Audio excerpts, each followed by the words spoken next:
Okie dokie. Second. Mute that. Alright. How's everybody doing?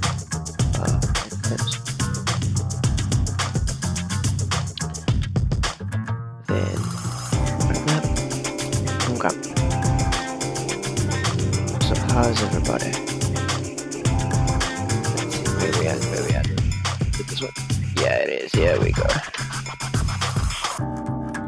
Here we go. Alright, main screen one. Hello. I was just getting some food.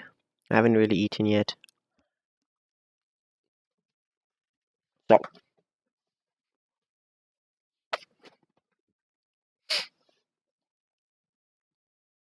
1 second. Let's think. So, what would we be doing today? Well, let's do this. The first thing we need is a vector. And this will be our current position. Great.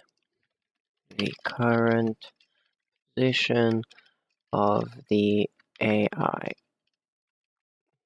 character.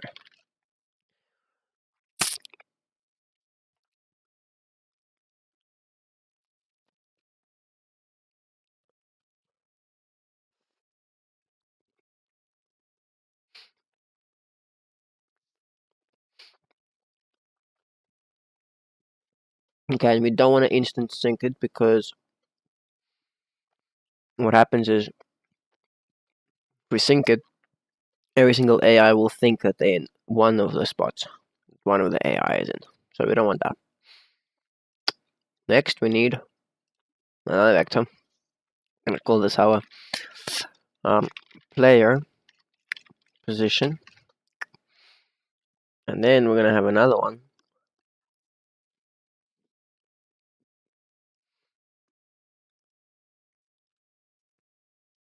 And this will be called our village position.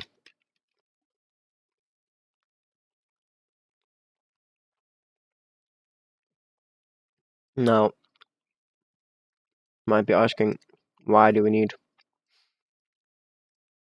a village position? Well, it's because I don't want to just have... You can try to make an enemy a friend. Oh. I guess you could have, like, a switch in the behavior tree. It's like, hey, if this is befriended... Okay, we'll do that with, like, a dog or something. We can have, like, wolf companions, so we'll do that. I'm actually not too sure how... Like I said, I'm not the best with AI, but it happens. Alright, then we're going to also need an object. This will be our player. Oops. Player. Actually, wait, this can be target. So the target is what the AI character is locked onto its target to go to act on. Cool.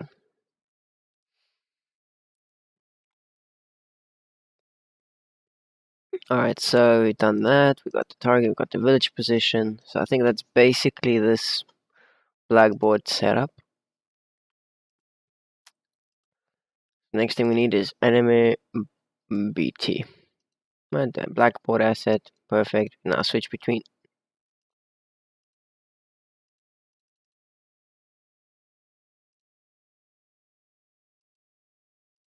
Save. Close this. Save. Okay.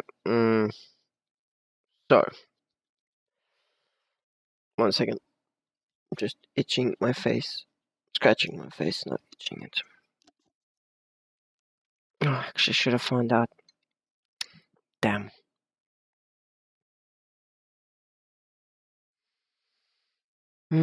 Just give me a second, guys.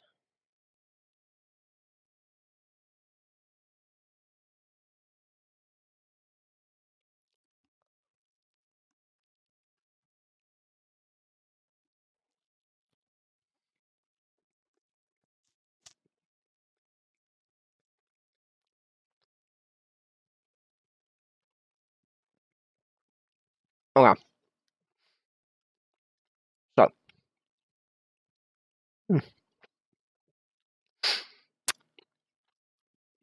I only realized it was 2 o'clock, like 5 minutes ago. So that's why I'm eating. No, 5. I guess 15. Okay. It's not. Why is this black? Okay, wait, I'm gonna close this. There we go. Okay, so what's the first thing he's gonna do? We're probably gonna need to see. Let's see. So selectors. Let me quickly get the AI basics from Unreal Engine, just so I know what's going on.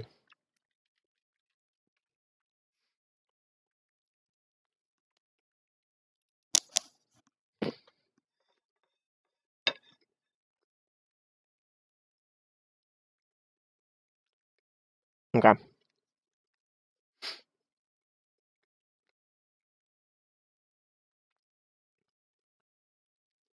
There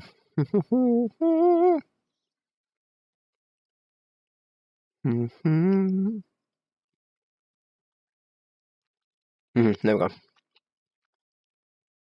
I shouldn't remember which one does what.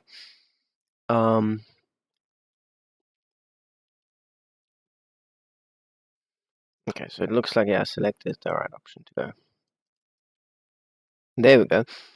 From left to right, will stop executing when one of their children succeeds. If it succeeds, then everything succeeds.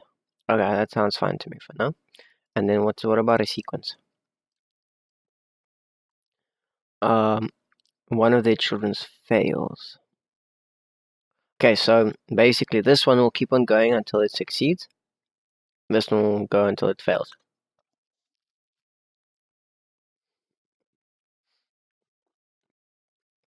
Well, when we spawn our AI,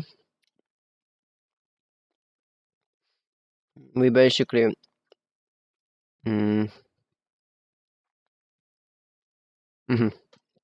yeah, select is fine because we want to scan for our player. We're gonna have actually another selector here.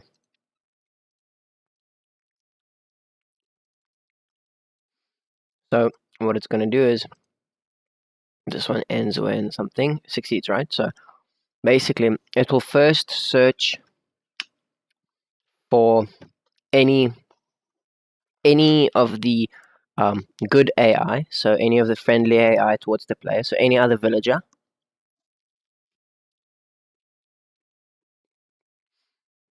And then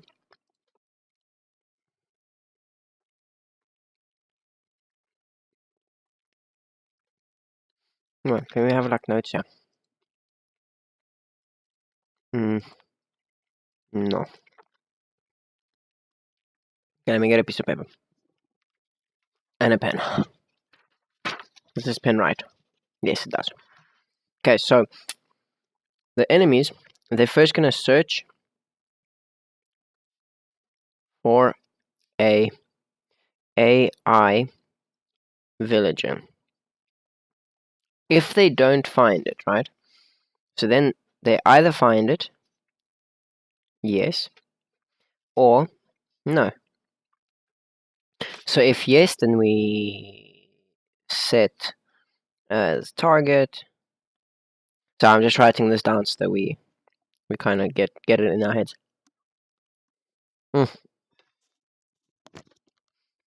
Food is the best thing in the world. Set this target, and then either act on it or go to it. Or whatever. We'll act on it basically. If we didn't find an AI villager, then you basically have two branches. It will either search for the village,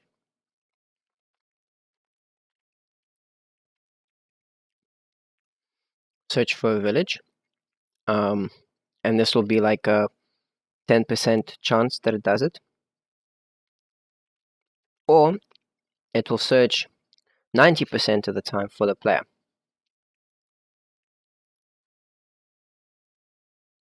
Okay, now does it find the village? Yes. Then act on village.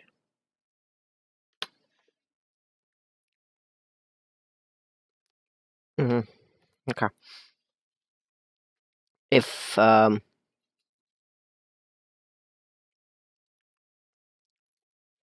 so now we'll act in the village. If we don't find it, search for village, no. Then we could do either like a wander. So we could say, okay, so wander around, and that'll be a 50-50 basically, to wander or to search for a player. Okay, so let's start with the search for AI villager. We'll make a I guess we need to make a villager then as well, quick. So grab all of this, all of that, except for the enemy manager. I'm going to copy this. AI, here, we're going to have a new folder and call this villagers. I probably misspelled it, I don't care. And these need to rename, so this is villager. Let me just check how to spell villager properly. Villager, I think it's double L. Yeah, it's double L. Villager master blueprint, because we're going to have different types of villages. This is villager BT, which is behavior tree, and this is villager blackboard. Cool. So this is now villager. Cool. So there we go. Now we have a blueprint for villages. So we now have something to search for. So this selector, which means it will stop when one of the children succeeds. So what we're going to do is we're going to create a task and instantly rename it, because it's weird that it doesn't let you do that, but whatever. Here we go. So we're going to make a new folder here and just call this tasks, because I like to keep my things organized. Move here. Task. Rename this, and this will be search for villager task. Okay. So it will search. Actually, we don't need to name it task, because it's in a folder named task. So search for villager. So what does this do? Well, AI execute, receive, execute AI. So this is when it starts, in a sense. So this will call a start, and then what it will do is it will get all actors of class, and will find every single actor of class with type villager. There we go. So it will search for any type of villager first. Now what we need to do is we need to have a branch first, and actually do this. We're going to drag this a little bit out. This we're going to get length. Okay, so this will either fail because there's no villagers, or it will carry on. So if length is equal to 0, then we want to finish execute without a success. So that means this child will fail. because there's no villages. Otherwise, what we do is we say get a copy of one of these guys. And what we need here is a random integer. Maximum will be the length. So technically, we could put this here, like so, and this over here, and this like that. Then we get this, and this will be then cast to our villager, just in case. Just in case we ever actually need to do something with it. And then what we want to do is create a variable, and we call this our villager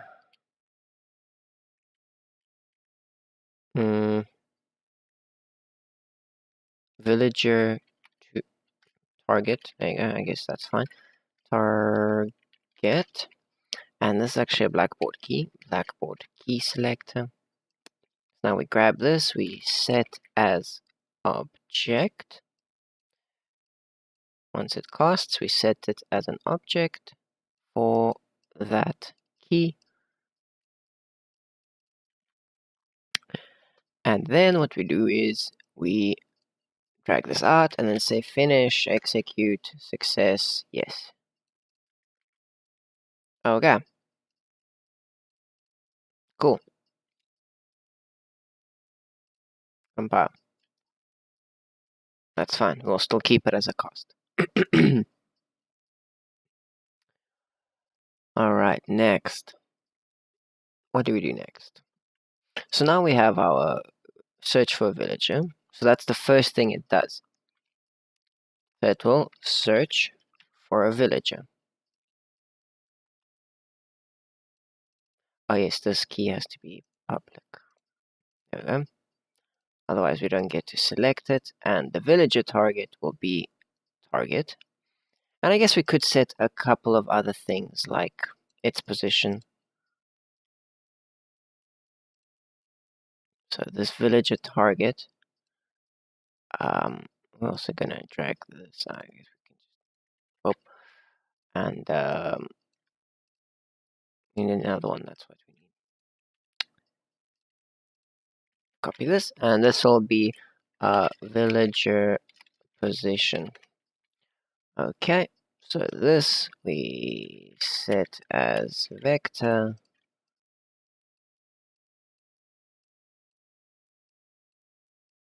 And what we do here is we actually this, we pop this out.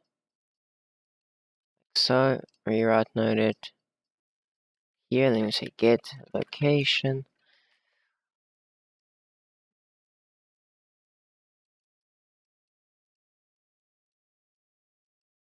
And there you go, set the key. Cool. So now here we can then set the target. So we need to actually make another thing here, add a vector, and this is target location. So we'll delete the unnecessary things later. As I said, it's not the end of the world. Target location. Okay, cool. So that's the first thing it does. Now, if it fails, if it succeeds, then obviously we have a sequence to complete. So then what it does is it sets the target, and then we can act on the target depending on the blackboard. So what we do is here we're going to have, like, for example, in our case, we have, seems like 2 sequences. No, okay, that's fine. Okay, so we're going to save.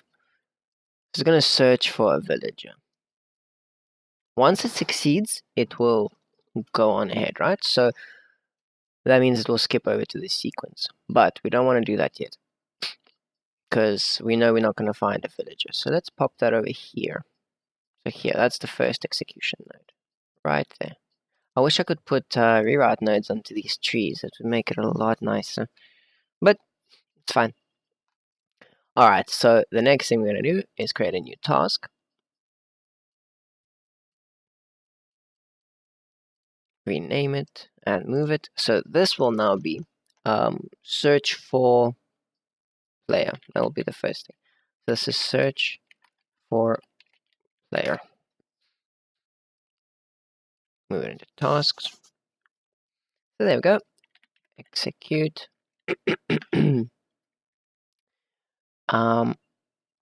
Okay, now how are we going to search for a player? Well, we can do it in two different ways. So we can either basically get the AI's. It can do like a sphere cast where it will search for a player within a certain radius, and that way it doesn't just find them anywhere on the map, which means it will always pass. So I think let's do that. Let's have them search in like an area. So what we do first is we do a sphere cast. Spelled sphere. Sphere. Multi-sphere trace for, I guess, for objects. Yeah, for objects. So what do we do? Where do we do this? So what we do is we get location. Shoot. Okay. So variables. This will be current location, and this is blackboard again. Blackboard key selector. Visible. So blackboard key selector.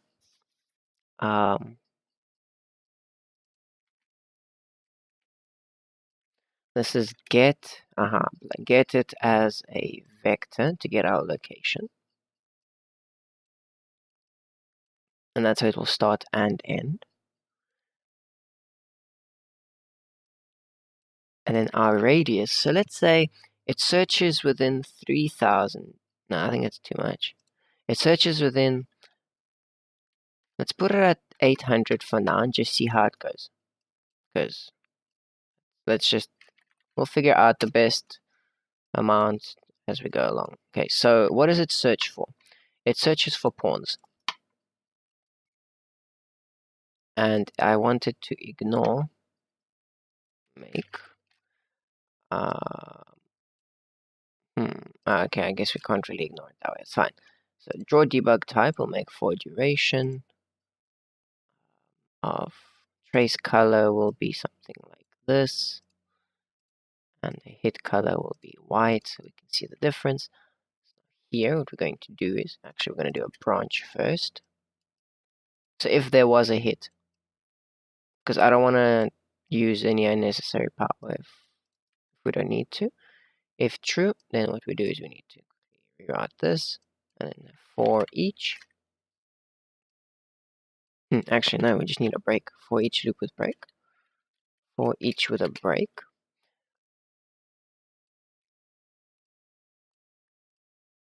So if there was a hit, execute. If there wasn't a hit whatsoever, then we return. It's not a return. What was it? Finish execute. Finish execute without a success. That's the important bit now. Is that we finish the executes when we don't need them. That's our return nodes.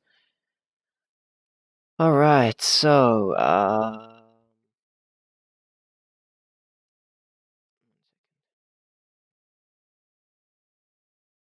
yeah, I guess that's fine. Okay.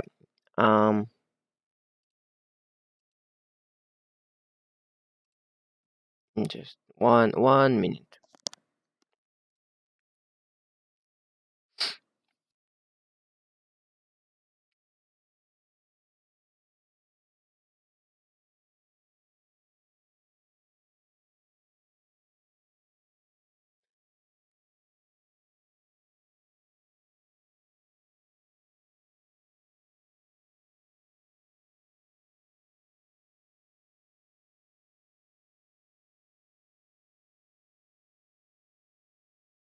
Oh, okay, cool. That sounds good to me. All right, cool. So we finish the execute if there's nothing coming up. Otherwise, what we do is we get this array element. We want to break it. just because I want to kind of keep everything nice and neat. Okay, so on completed, we then obviously need to do some save. So variables will be our target.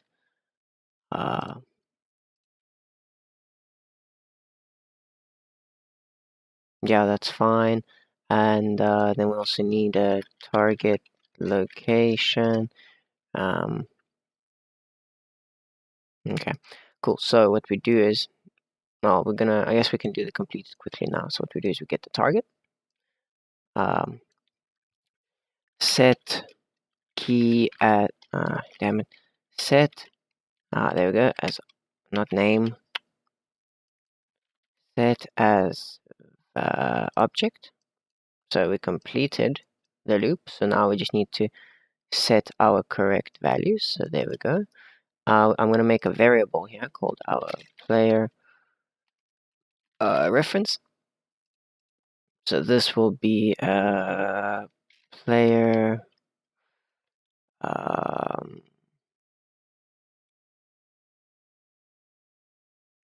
what was it called? Top character, right?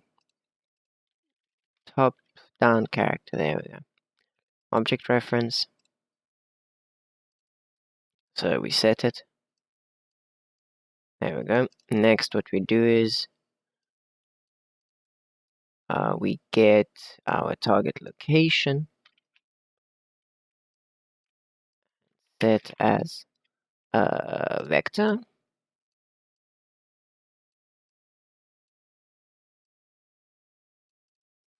And this will be our, we'll have another variable here and just call this hit location for player. Vector get value. Okay, cool. And then we finish execute.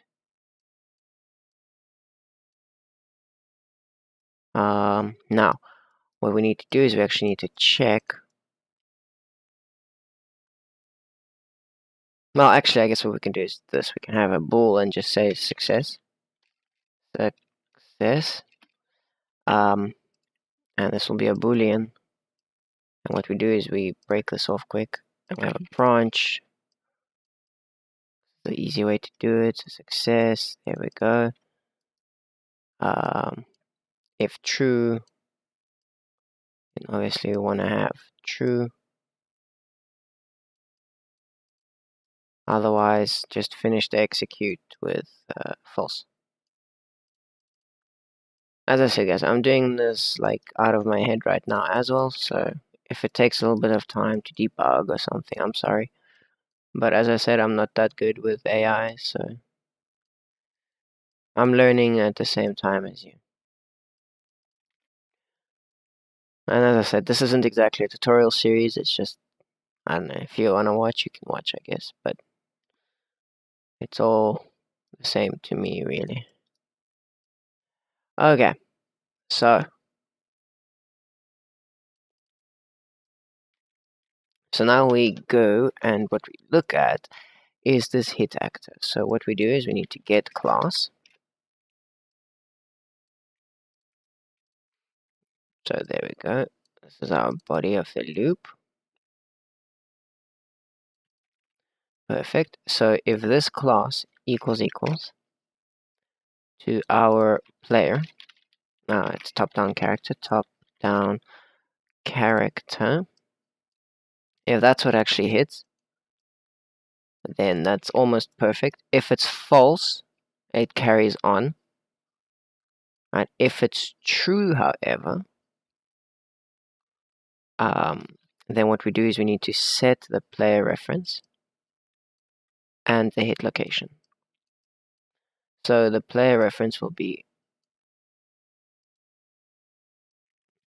cast to top-down character as a pure, because we know it's going to happen. And then what we do is we need to get, well, we can either get the impact point,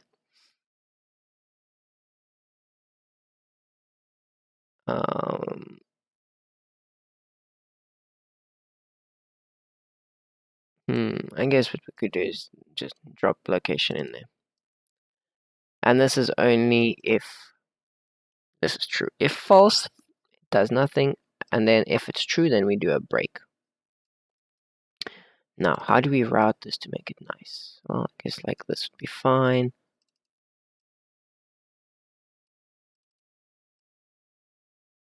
Like so.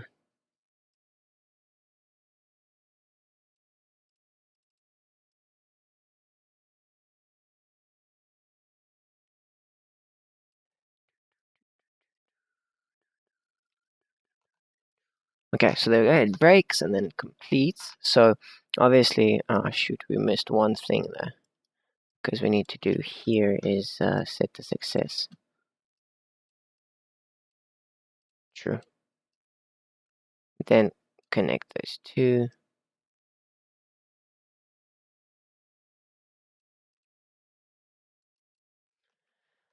Okay, otherwise, if false, we set success to nothing.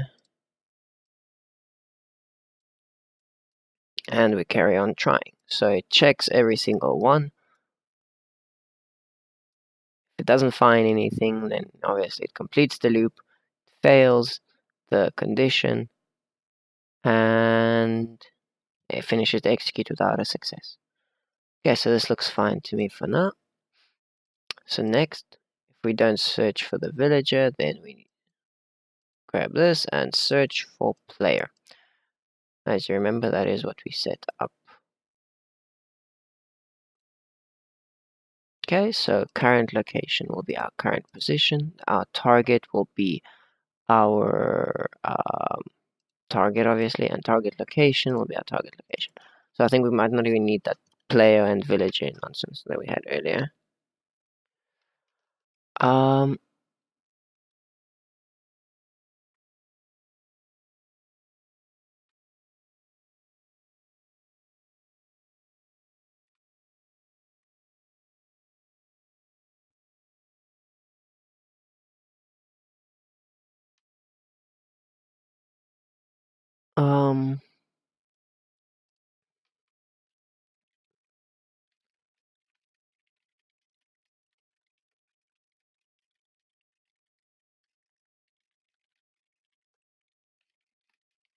I was clearly replying to an email.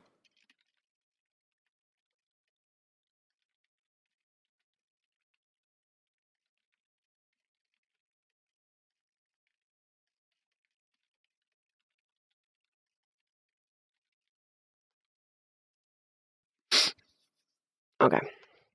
I don't have another month to wait for an order. Thank you very much.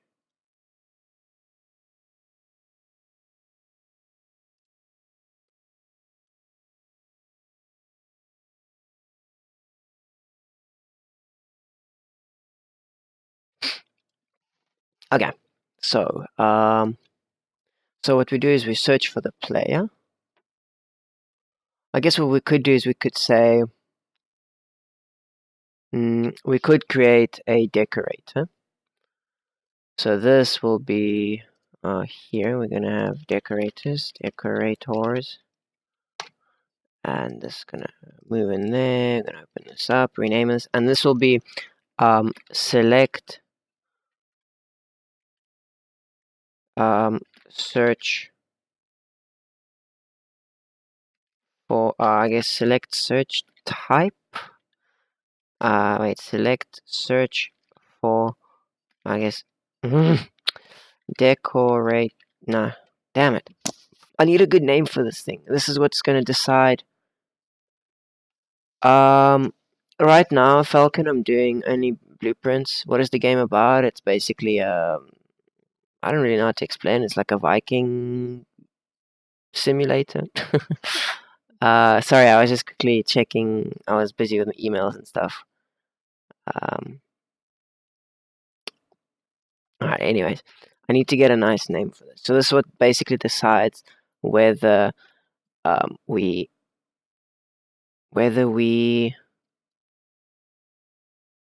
select a village or a player. So I guess selection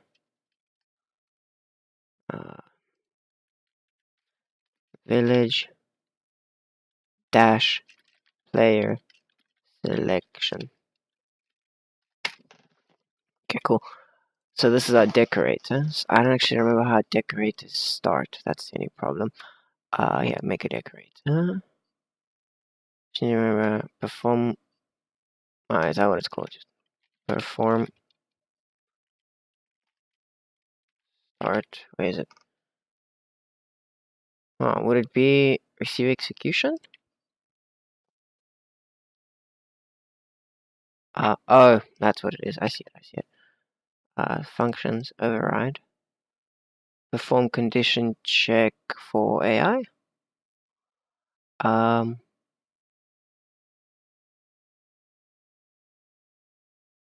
Okay, override perform condition check. There we go. That's how we do it. Okay. So, whoa.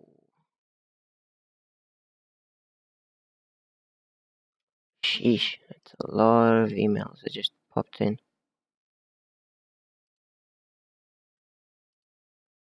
One second.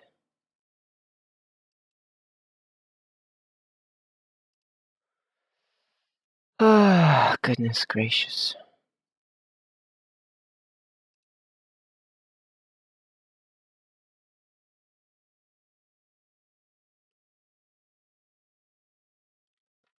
Um, 5 to 10 business days.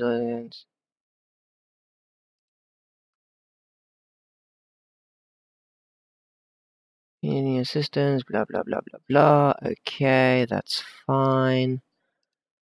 Thank you for shopping. Blah blah blah. Okay, great. $30. Okay, cool. Perfect. So I get my money back and I get to keep the code if it actually arrives. Fantastic. Alright, so what are we doing? I guess what we could do is get the AI controller in case. So cost to AI no. Cost to enemy. Oh, we don't have an AI controller for these guys, do we? No, we don't. Gosh, that was silly. AI controller. Select, and this will be our enemy AI controller. Okay, great. So that's what we're costing to. Cost to enemy AI controller.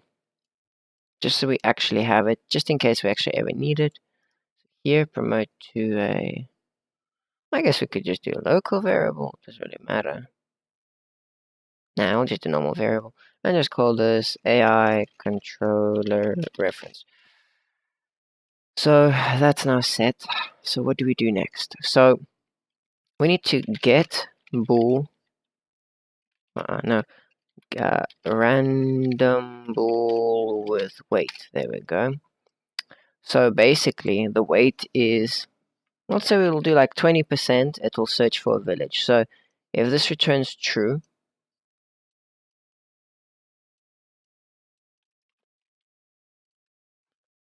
Compile.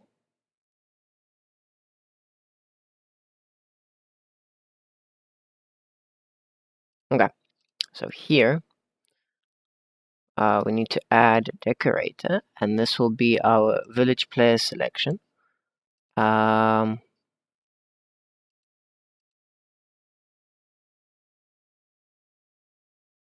Abort self. So that means that it will abort the search for player. Oh, wait.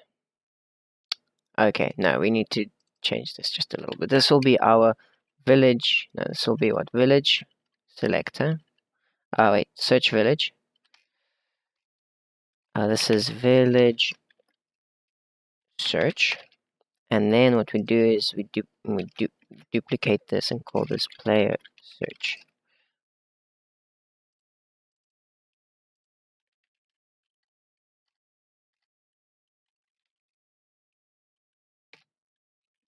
Okay, save everything. Now player search and village search. So there we go. We can close that. So this is not what we actually need.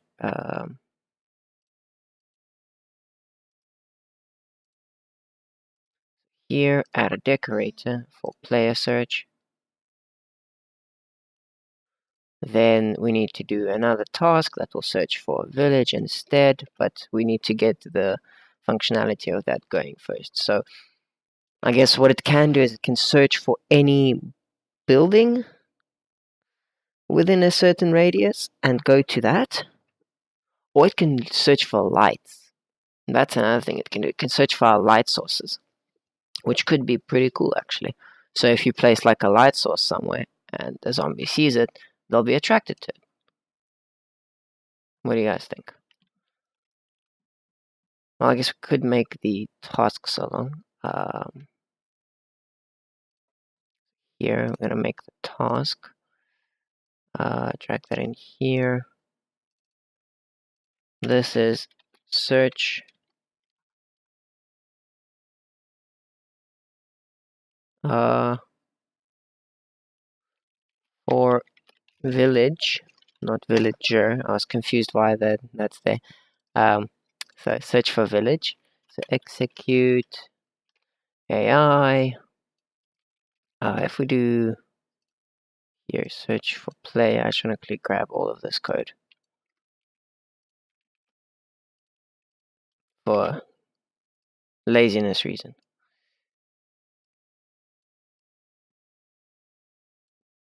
So now it's going to search for anything that's world dynamic. Okay, cool. So this trace color will be this orangey color. And it will look, does it find anything? If so, it will do the same things. The target will be set as that, create variable, create, we don't need this variable though, because this, actually I guess we could just create the variable, and create the variable, create the variable. So what else doesn't compile? Oh, create the variable, and what else? Create variable.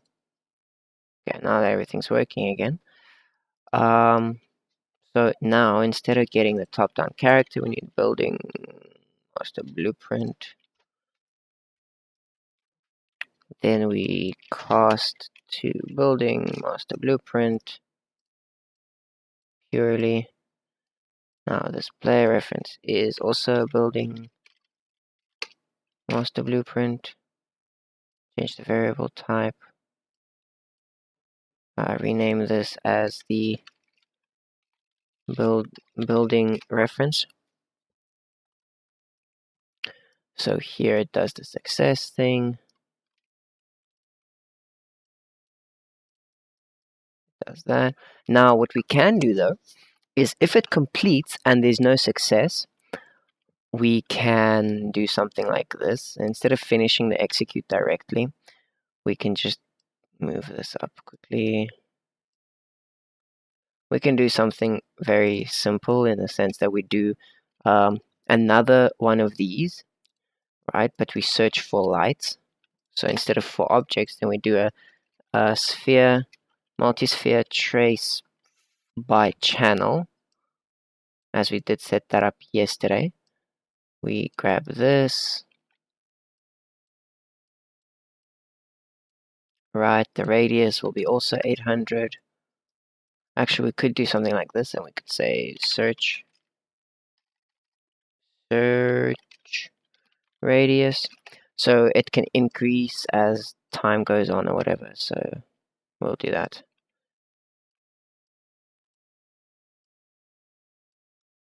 File 800.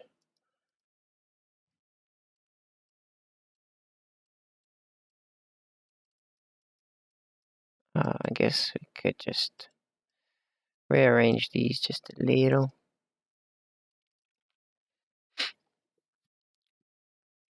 All right. So here we do for duration, and this searches for lights. Okay.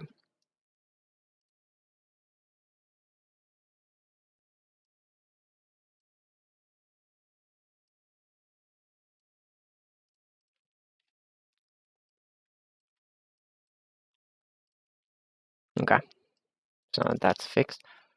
Hit location for just building, just so we don't get the two confused. This target and target location and current location. Make that all visible. Okay. So if it doesn't find a player, I mean a building, it will look for a light source instead. So here we do the same thing, where we do a branch. So basically, this is a duplication of the code.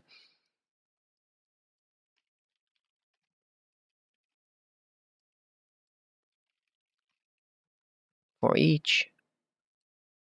If there's a hit. If not, well then, no wait, if false, it doesn't just finish the execute. It will go into this section over here, because we don't want it to just end execution if it doesn't find something, right? Because we have a second search. So with our first search, it was fine, but now we're doing secondary search. All right, so doesn't find anything, then it should always find something there. Like this should never actually trigger this false. Actually, it might. It actually might. So the next thing is, sorry. So the next thing is there. There we have the light complex trace, not complex trace, the light trace, where we check it. Then we do a for each loop. Okay, now if this fails, right, then we finish the execute with a fail condition. Because if this fails, then I mean there's nothing. It has found nothing where it spawned whatsoever. So if it finds nothing, and if it doesn't find a village, it will either search for a player or it will wander around searching for its friends. We could do that as well. Okay, so oh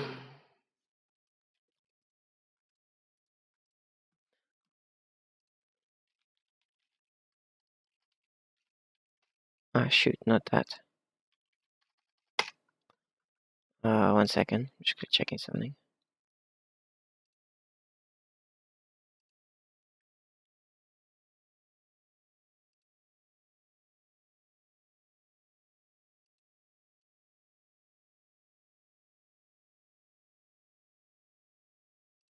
Now, which card was this charged to again?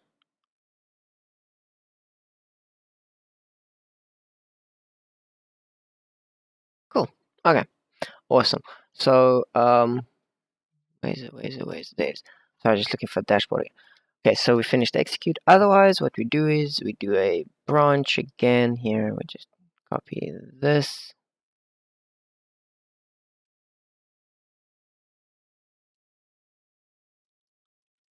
And we can actually completely just reuse this code, because what happens is our torches are still master blueprints of our buildings. So we can just reuse this set of code, which is cool. So our hit actor,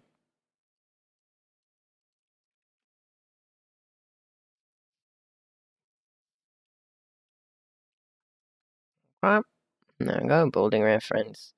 If false, then it doesn't succeed. Location goes to location. Great. So it either hits or it doesn't. Success, not success. On completed though, it will, damn, it will then finish execute in the same style as here. Well, actually, I guess it could do this. No, otherwise it's going to go into full loop forever. So there we go. We'll copy this. We delete that. We copy this again. Just remember, success does get set here. So, shoot. So we do need a break then. Because I wanted to find the nearest thing. I don't want it to go looking for everywhere else then.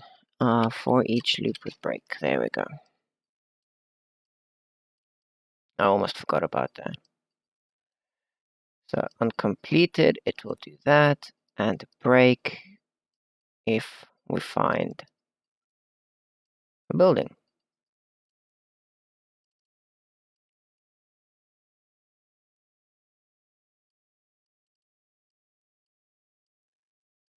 Alright, there we go. Drag that. Drag that. Go like so. And there we go. Okay, save, compile. Oh, error. Oh yes, because this doesn't have an out hit.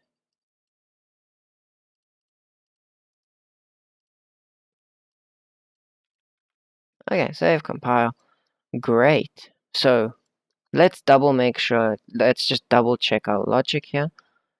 So what happens is we call search for a village, because we haven't found the villages, so it will search for a village 1.1% of the time, or 0.2% in this case, sorry. Then we'll do it, we'll search for any dynamic type objects in the world within 800 meters, 800 units, which is 8 meters. We can tweak that as we go with the search radius. Then what happens is if it finds something, actually, let's go. If it doesn't find something, it will do a line trace for any, a sphere trace for any light source within 800 meters from its current location. And if it finds something, if it doesn't find anything, it'll finish the execute.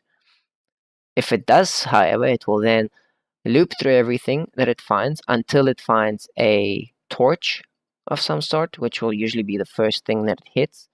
So it's just like a contingency.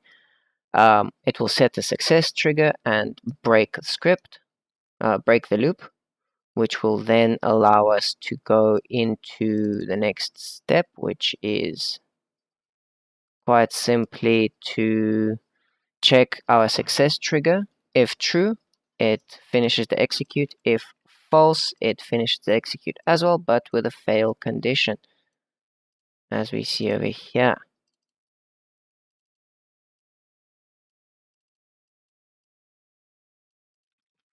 All right, so then we're going to go back up, just double check. So now we don't have a hit, so we've done the line trace.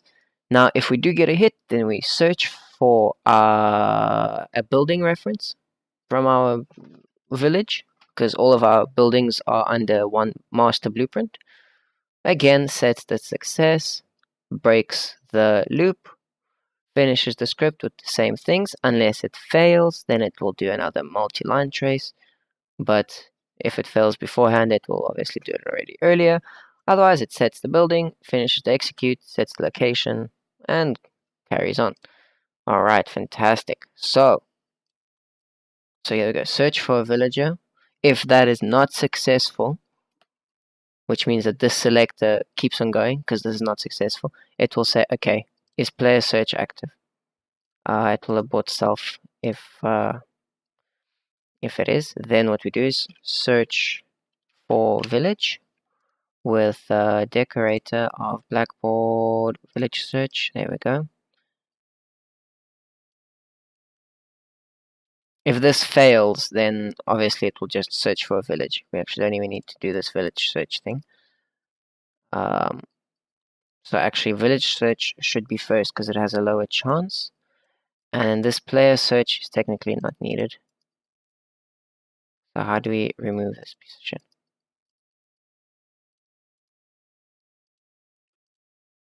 Ah, there we go. Okay, cool. So yeah, so that search for player search thing is not actually needed because this will do it like 0.8% of the time, but we'll keep it just in case. So what happens? Search for a village. Hey, we can't find a village. Oh, we're not allowed to search for a village because of our 20% chance to search for it. I know, right? You should see my other one. Like wait, let me show you. I mean, I really like my blueprints to be tidy, but I mean, look at the construction proxy, for example. Like, wait. Where's that big function? This one isn't as neat. Here, check construct one building. This one. I don't remember. It's one of these functions has like. Here we go. Use resource. Um, I shouldn't remember which one we actually are doing it from. Ah, there we go. This is the one. So all of these is actually just useless now. We can remove them.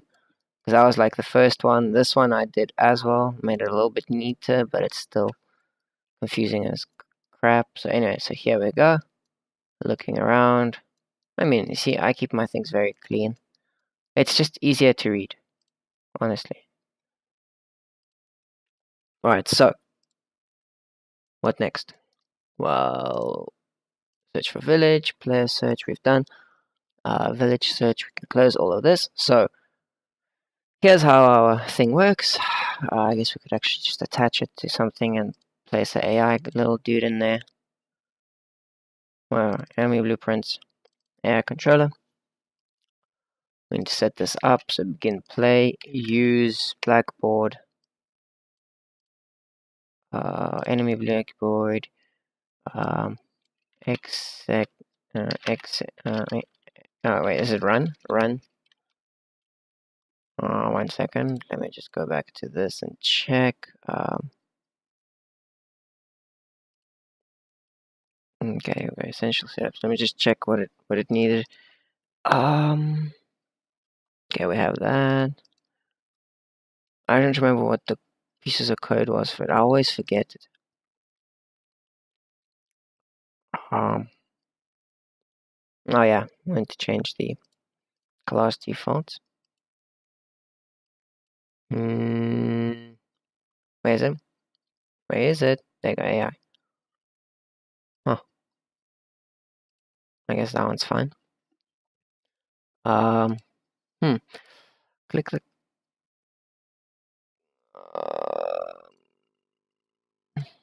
Enemy. It's not showing me everything.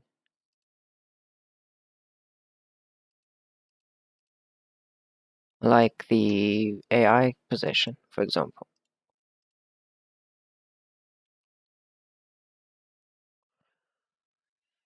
Oh gosh, I know why, because it's just a controller. We need master blueprint for the enemy. There we go. Spawned or placed, and controller will be our enemy AI controller. So there we go. Compile and save. That's fine. Next. Yeah, that's fine. We make that. We've made the aha, there we go. Okay, so on begin play in the controller, use blackboard and then run behavior trees, the thing I'm looking for. So what we do now is we get self, or we could just do get blackboard, I think. Yeah, there we go, get blackboard. Oh, we need to target to self. Reference to self. Okay, so we get the blackboard that we're using. Then what we need to do is actually set a value as a vector.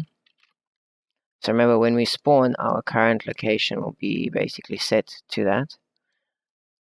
So get location, get actor. What the hell? Oh, right. Get controlled pawn. Cast to our enemy master blueprint. Then we need to promote a variable, call this our controlled pawn reference. Okay, there we go. So now we get controlled pawn reference, get location, and set that to our current location. Key name we need to make, I guess. Make, can we do make? Make a literal name. There we go. Now our blackboard is current position.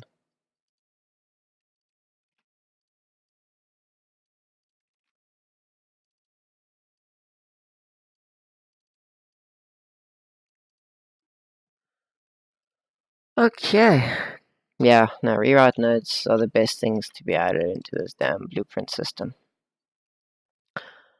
Do do do do do do do do do do do do do do do do do. Okay. So we set the current location. What else can we set here?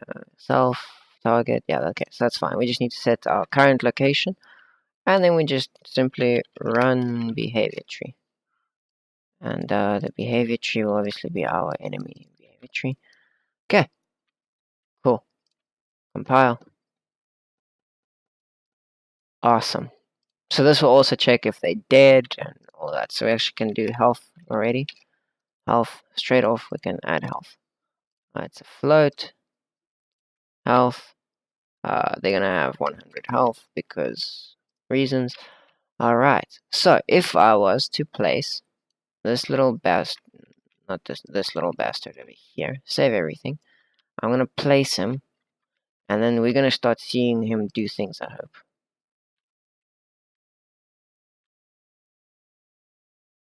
Okay, there you go. You see he did a cast.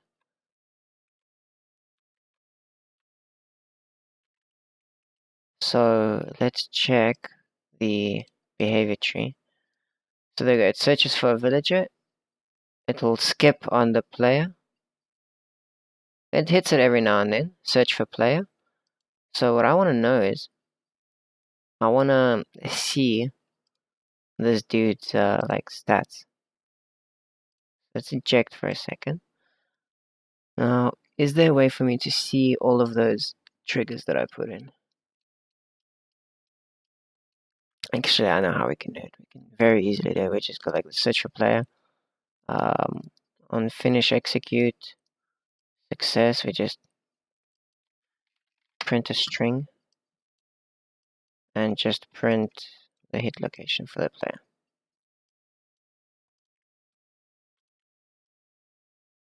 There we go. It's hitting. But it's hitting the same location all the time. Or is it where he's standing? This could be where he's standing. Okay, so this location is not what we need then. So what we do here is get the location. And put that in there. Let's just see if that works better. There we go. Yeah. Now it's working. So, what do we think about the range? I think slightly more range would be perfectly fine. So here, search for village, search radius. So search for village, it will search 1,500, and search for player. Oh, we don't have a range set up here. Search radius. It's a float, and it's instance editable. And there we go. Radius. Cool. Okay, cool. It doesn't actually need to do anything else because it doesn't have that secondary search function.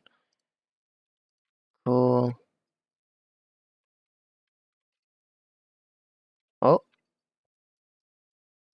Oh yes, because the range is so small that it doesn't get to see it. So search for player. Range 800. Wait, we said 1000. I decided on. All of a sudden, I just decided on it. Okay. Leave it alone. Leave it alone. Leave Britney alone.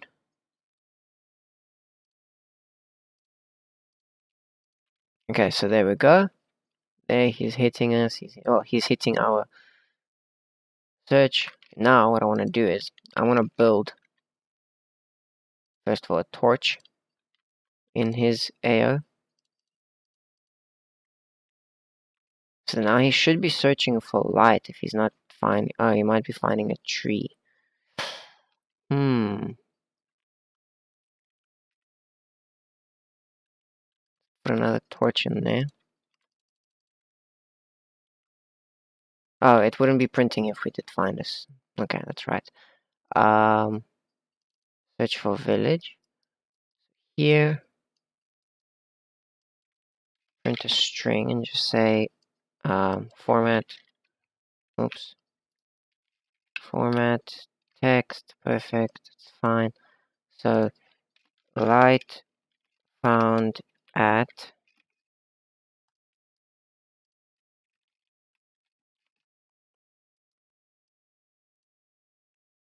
Oh yes, and then this hit location also needs to change. Get location, and that's what gets it. Okay, so light is found at the hit location. Okay, fine. You want to do it that way.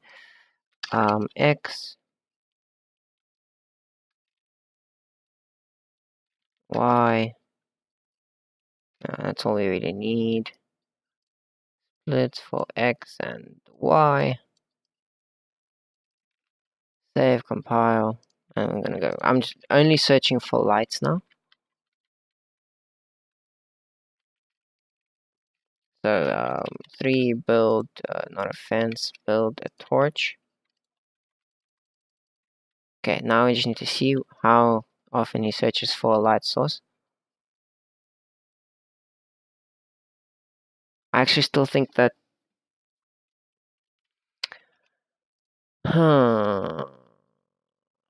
I think that our resource stuff counts as a dynamic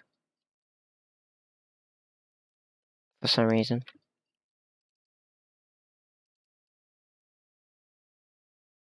And that's why you do these things slowly and a little bit at a time, because you will eventually run into something. That's a resources, and this world static. Okay, not the dynamic that it's searching. I guess we could put another thing in here.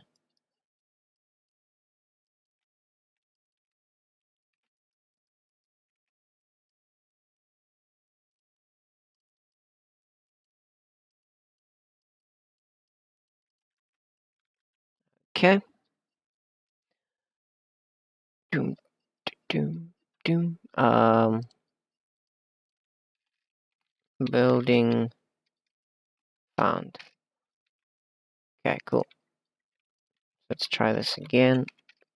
Build a fence. Now it's finding me. I guess now what we want to do is we actually just want to search. We'll see how many times it's hitting search for village. Probably failing quite a bit to search for a village.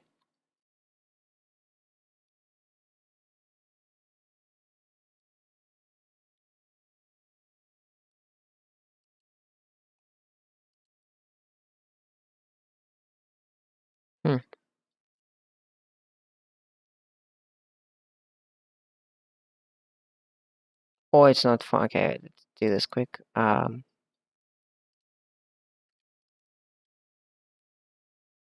gonna say this is 0.8 to now search for village. Now it shouldn't. It'll still search for me quite a bit. I mean, it is doing this like a billion times a second. So, well, 60, I guess. should be searching. I guess we could also check buildings. Our master blueprint, building mesh. Yeah, it's a world dynamic.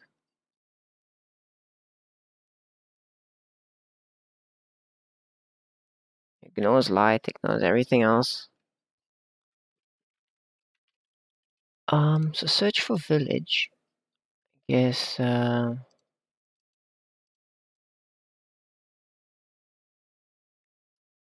there you go. Now it's being called every now and then. Huh.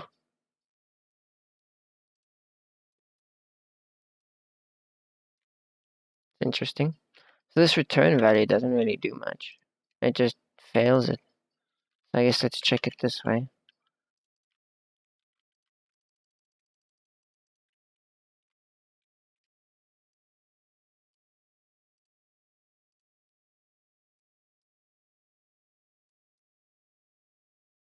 Really not finding it?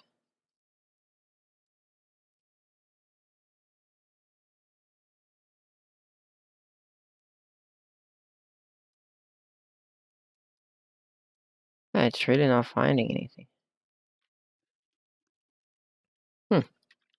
That's interesting. World dynamic.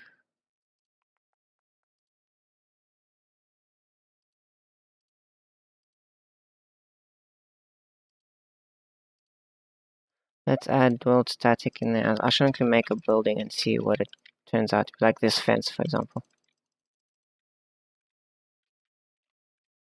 So now eject. And this, I want to know more about you building. What are you? World dynamic. It blocks everything else, so it should really just find it. I mean,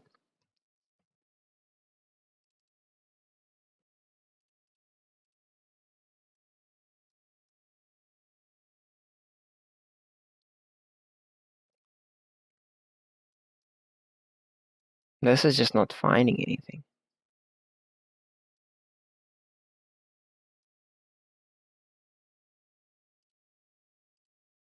That is very strange.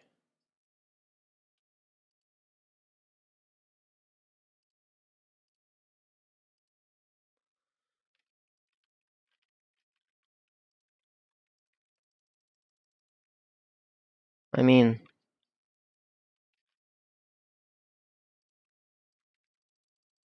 like it should find this fence. Moving this over just to see what's happening.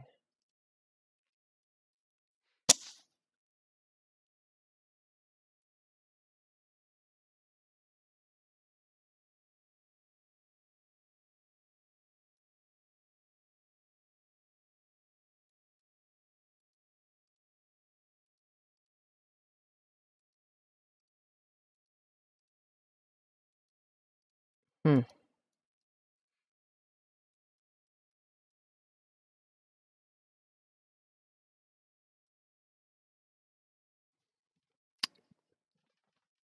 We could, I guess, make an object type called like buildings or whatever, but it changes a lot of other code.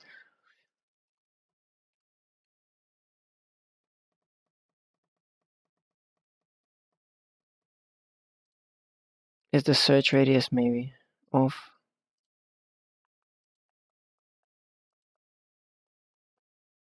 Was inverse condition? No. Oh, this is probably why. So target.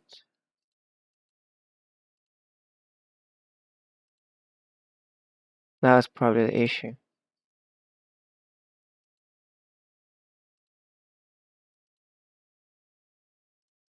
Because remember, we're calling it from something like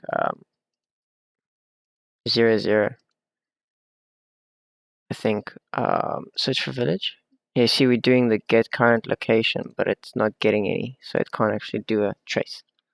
There we go. Now the red trace is up. It was all a very easy fix.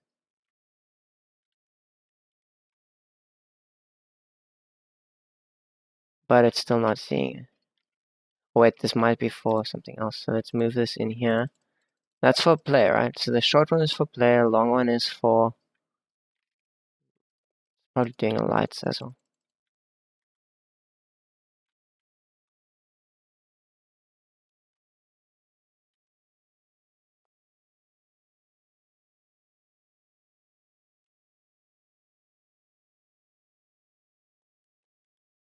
Hmm.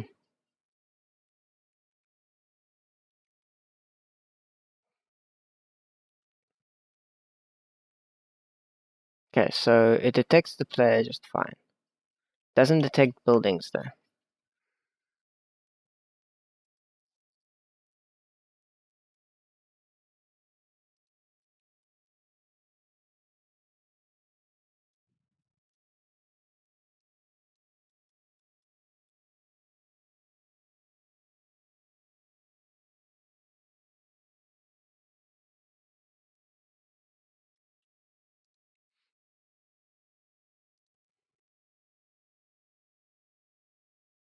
First stream, well, welcome, man.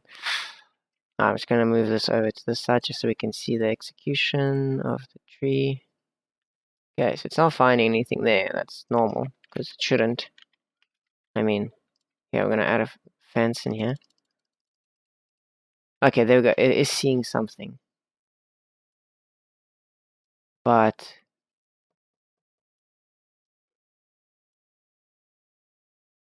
it doesn't count as a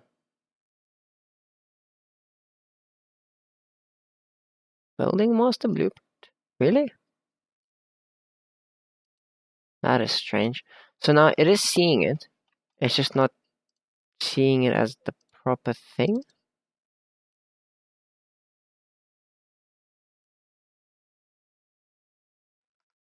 Um,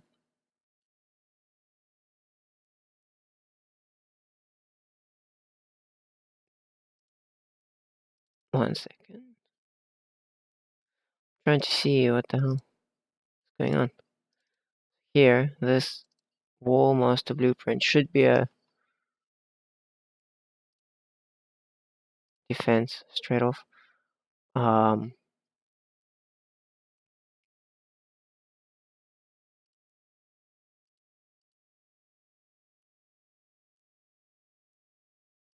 building master blueprint, building mesh, world dynamic.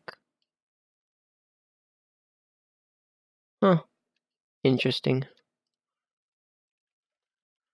Apparently, some reason that doesn't count as a. I guess we could have like a square around these things so it scans for channels as well. I mean, come on, this you should see. This we've had working for a little while.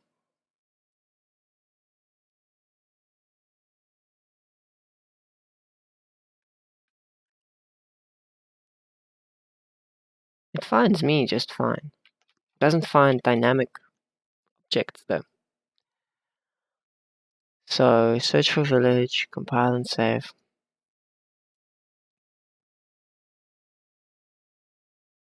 Okay, wait, that's the one thing we need to fix. Get location.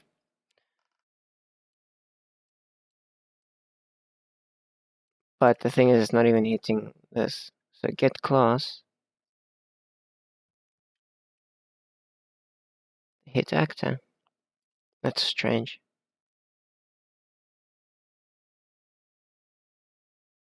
This really should work.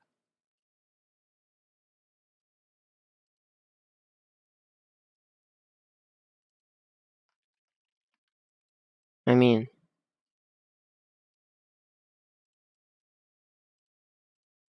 there, okay, so there's nothing, it's not detecting anything. So let's have it detect a torch quick. Okay, it's definitely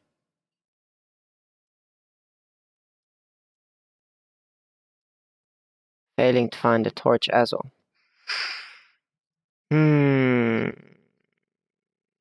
Oh, I see the problem.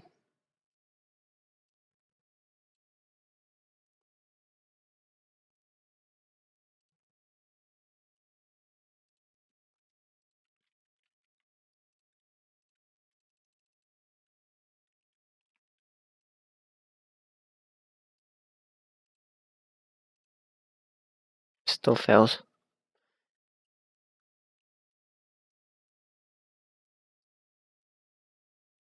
Hmm. Okay. Do it like this then. Print string.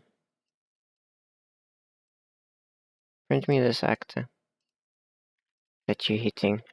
Apparently, it's not a torch. Torch, and top down character.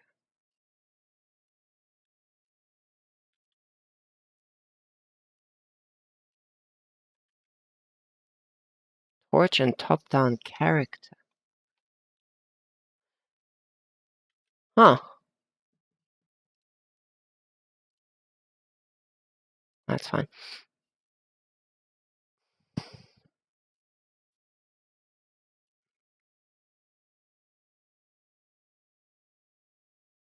It's finding.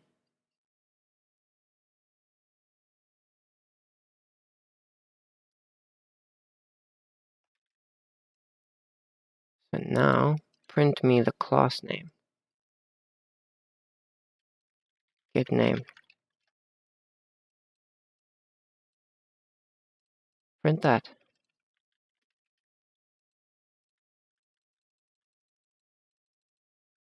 Okay, that's fine. Torch.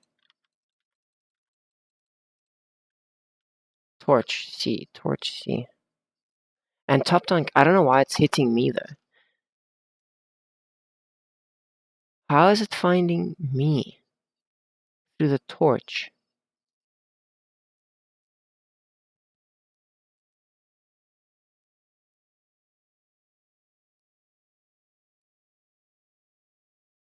That is very strange. Hmm.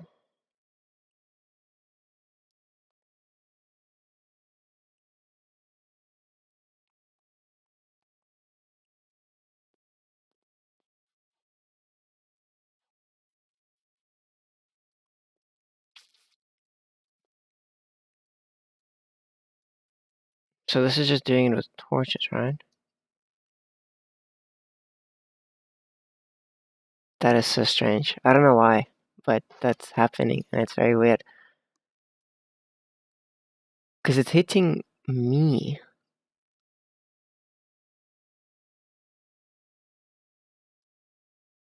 I guess we could do this as the condition. Let's try that. Torch. Ah, there we go. Light found. Okay, cool. So now that's more or less working. It's fine. If it's finding me, it's fine. It's not going to act on me, so it doesn't matter.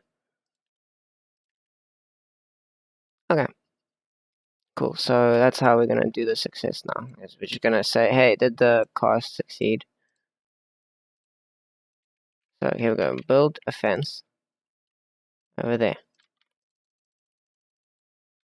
Building found. Cool. Alright, awesome. So now that that's working and our player detection is working, we can delete this nonsense so it doesn't spam our screen. All of this gone and gone. There. Okay, compile, save. Now it's going to close everything off that we don't need.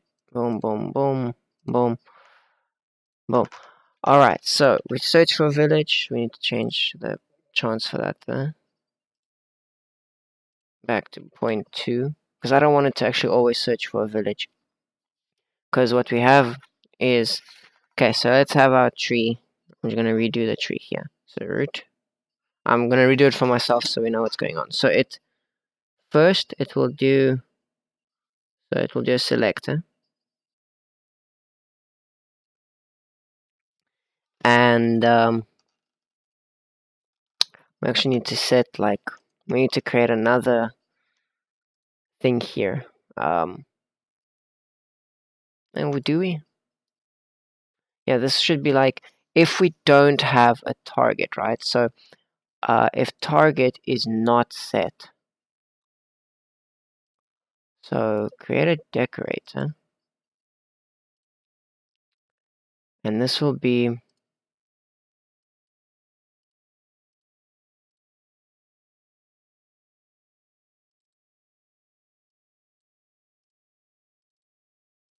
This will be target set. Okay, cool. So here it'll be function. No, undo, overwrite. Perform condition check. So the owner actor get the blackboard. Then we need to get blackboard value as boolean, and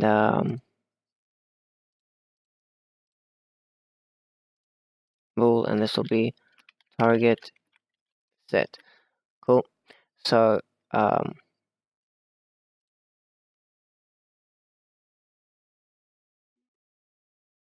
variables, and this will be target set, and this is a blackboard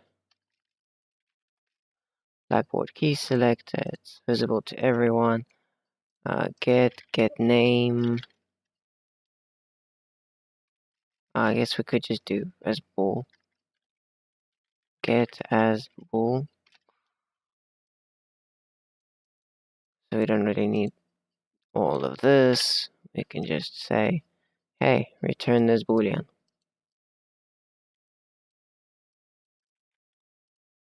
File.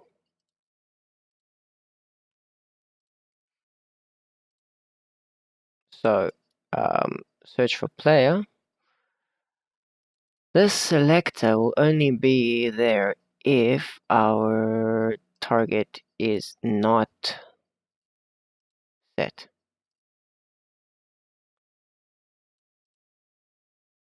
So observer cancels self.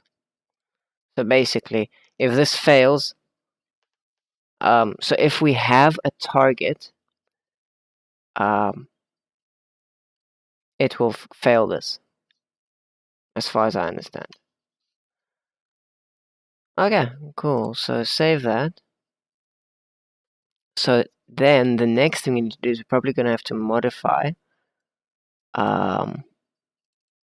our player and stuff. So here where we set the location and stuff for the player, here what we want to do instead is I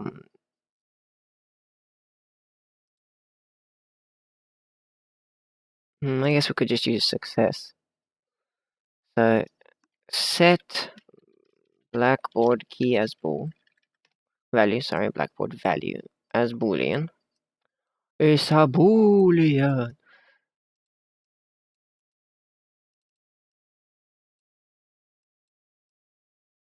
Okay, now this value will be duplicate this and just say target set, and that's what we're setting to true. Otherwise it's false, and we keep on going. Otherwise false, so we just do this exact same thing and grab that, drop it in here, put that there, grab this, go this to false, remove that value, remove this execution route node, this key, there we go. We need to drag this a little bit like so, this reroute node. I'm going to be lazy with, there we go. Save. So what next? What next? Yeah. Okay, so is that the only one that we need to do here? Yes. Okay, compile. So we probably need to do this with the search for village task. So grab this and just say target set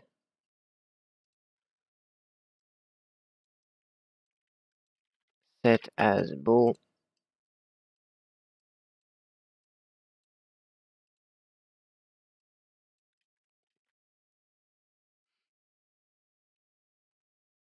Oh wow, we spiked to 6 people there.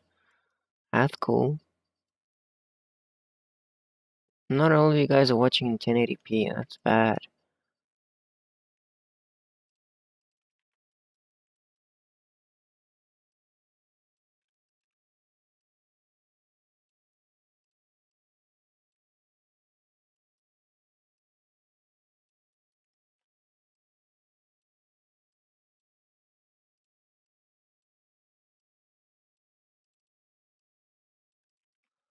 Okay, value is false because the success has failed.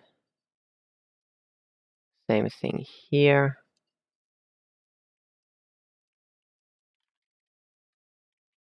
Bool.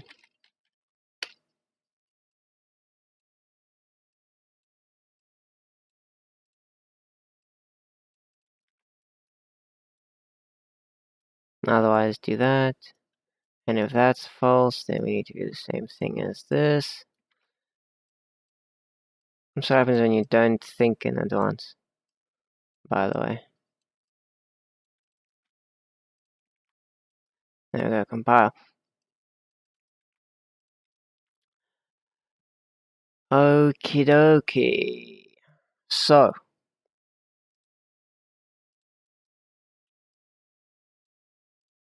save. I'm going to now check. So there, his target should now be set as me.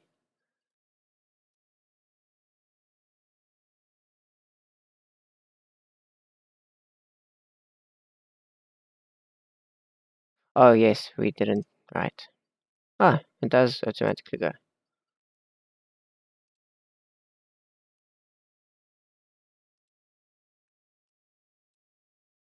And self and target set. Now it should work. Okay, let's go back into his zone. And there we go. So now, as you can see, this is now being blocked off. So he's not going to search for another target until I am out of his range. Well, it actually won't search for another target because we need to do a reset hook. 1 second.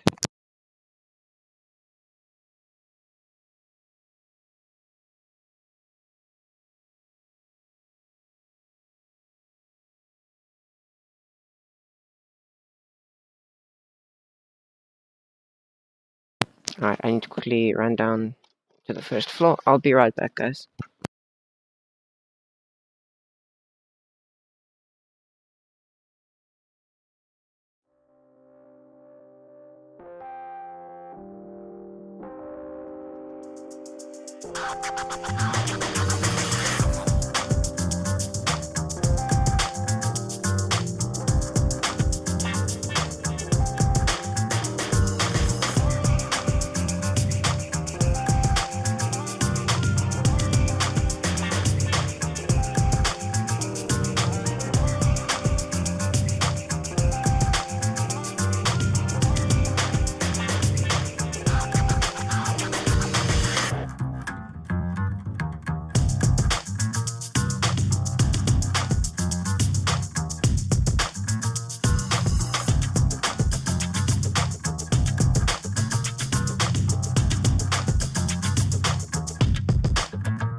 Hello everybody, who's still here?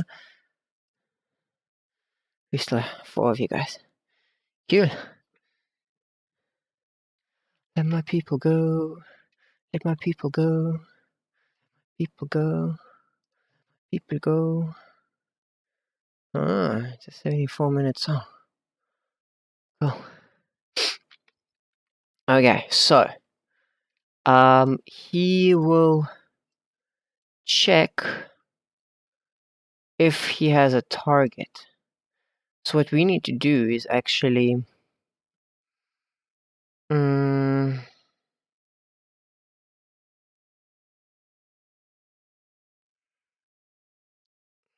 so where should we reset this?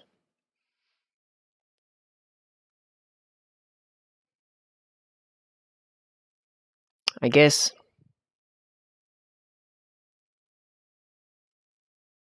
what we could do, so the sequence is where he acts, right? So that's where he'll act on the target. And then what we could do is have another selector that basically runs it. Actually, we could just run a task straight off.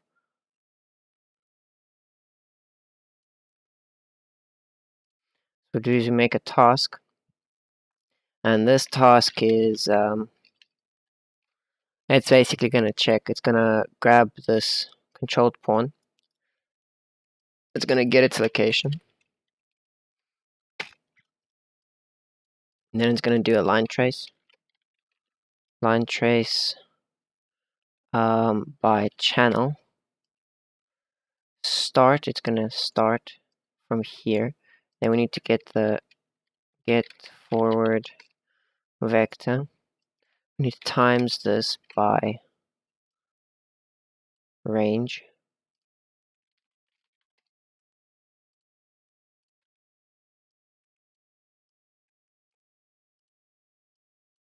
Actually, maybe not a line trace. I think a box trace would be better.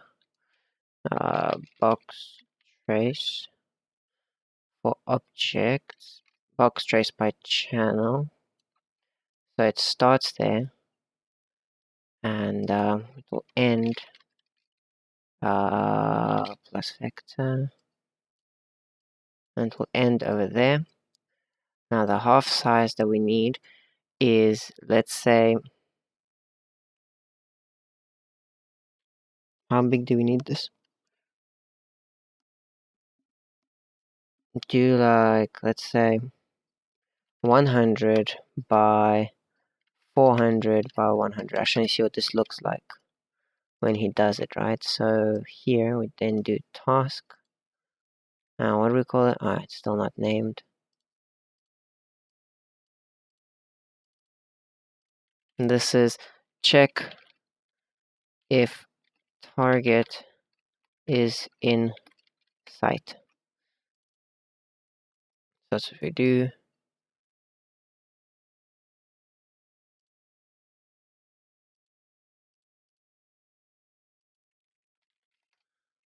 Okay. Now I want to add a blue decorator. We say target is set. So if the target is set, this can run. Otherwise, forget about it. Cool, so press play. So here we go. He's now set the target.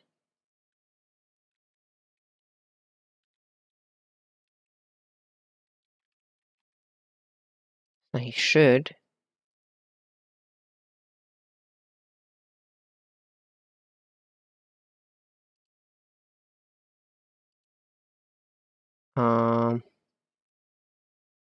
there we go. Target set. And it cancels itself. Cool. Play. So here we go. He gets a target.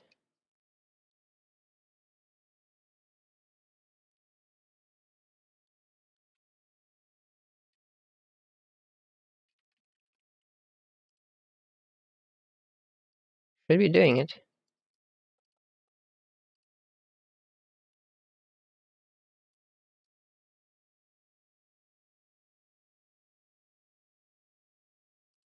I mean, he really should just be doing it. Okay, I guess just return. Finish, execute, and just say, sure, succeed. That's fine. Oh no, don't succeed yet. Don't succeed yet. Oh, there, return value. That's what you should do. Okay, so here we go. He's now set the target.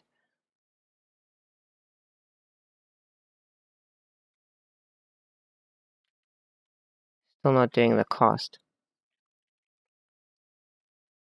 There we go. Oh, it's because it's not drawn. That's why it's not showing. For one frame is fine. Because it'll do this constantly. Okay, there we go. This is the cost. The target. Okay, so it's basically, so we need the X to be the longest and the Y to be 100. So X is then 400, Y is 100, but what we need to do is get,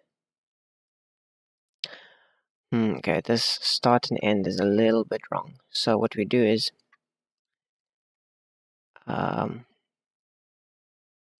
what if we grab his forward vector and end it like that? I just want to see what this does. I mean, now we're just playing around with the maths, I guess.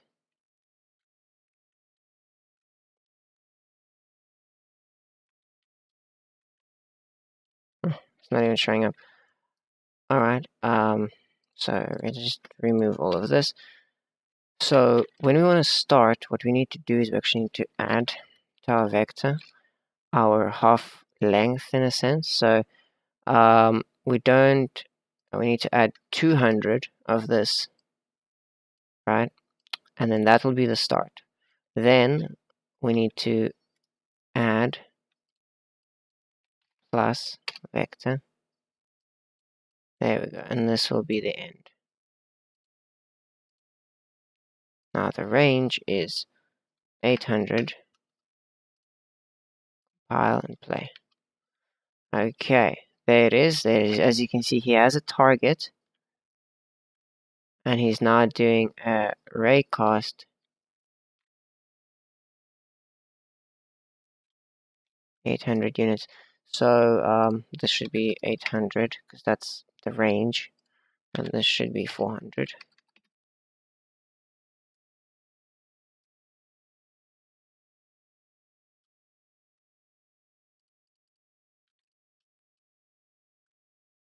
Still doing 2 of them, which is very strange.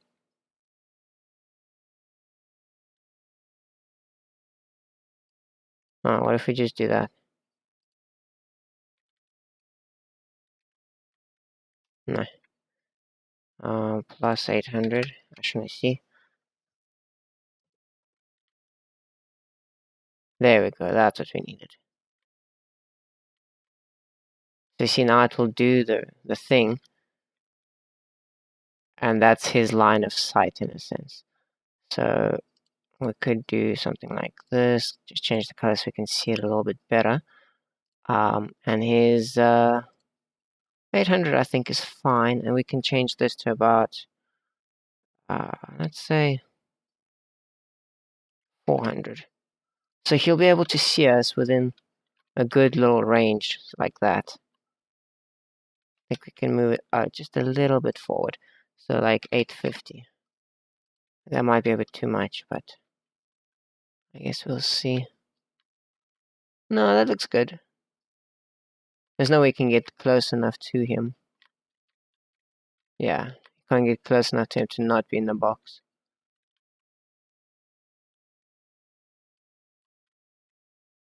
So it is hitting.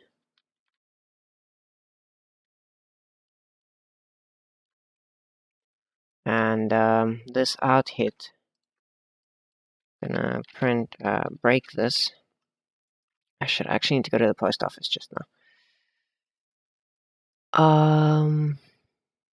Get the impact point and print this. I want to print a couple of things. So print a string. Then we need to format.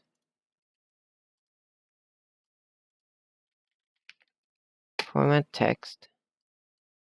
So what do we need? So we need hit result object location. So impact point is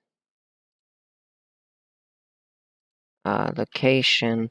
So it'll be x, y. Okay, so hit result is the hit actor, get name, object name, sure.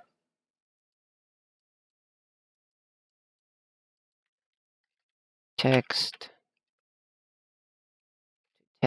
because apparently you can't put a string into there for some reason. And the impact point, break the vector for x and y.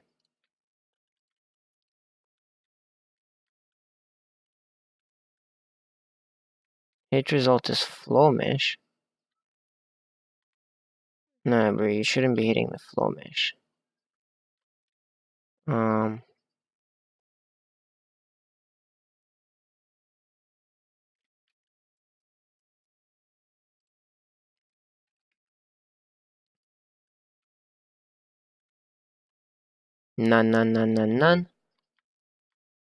I mean, I should be blocking.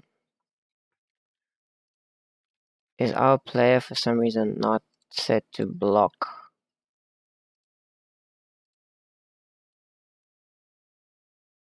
There we go, visibility.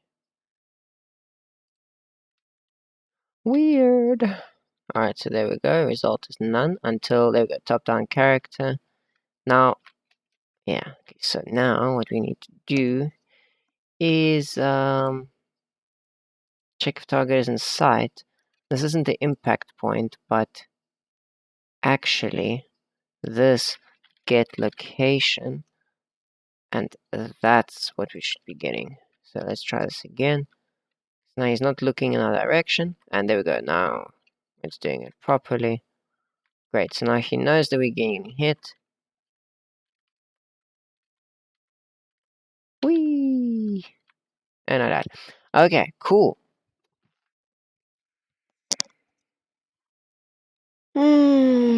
Peace. Okay, 4 o'clock. I should probably go to the post office quick.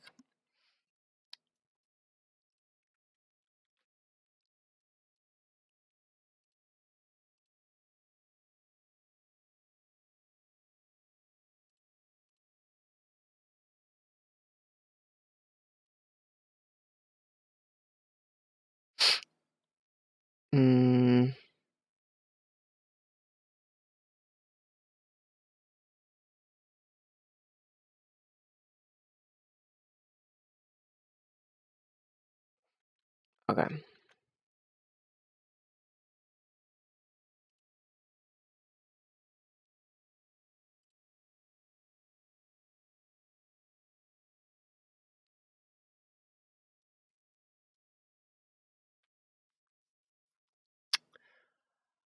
Okay, so we know that that works.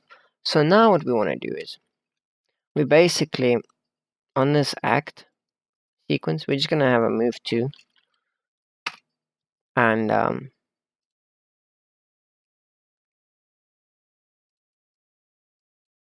this is obviously if we have a target.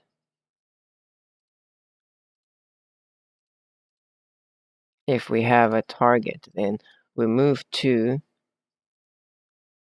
the target location. So now let's see if they'll move around to the target. So let's quickly drop a fence here. And there we go, he's moving to the fence.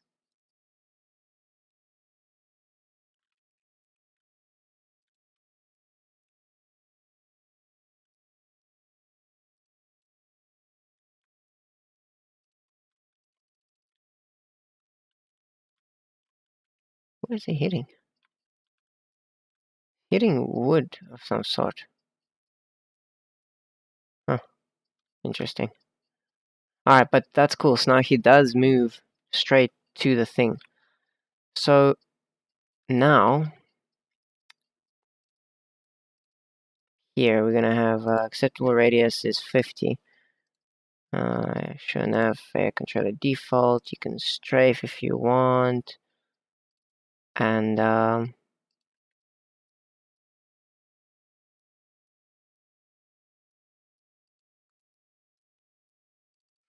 what this is gonna do is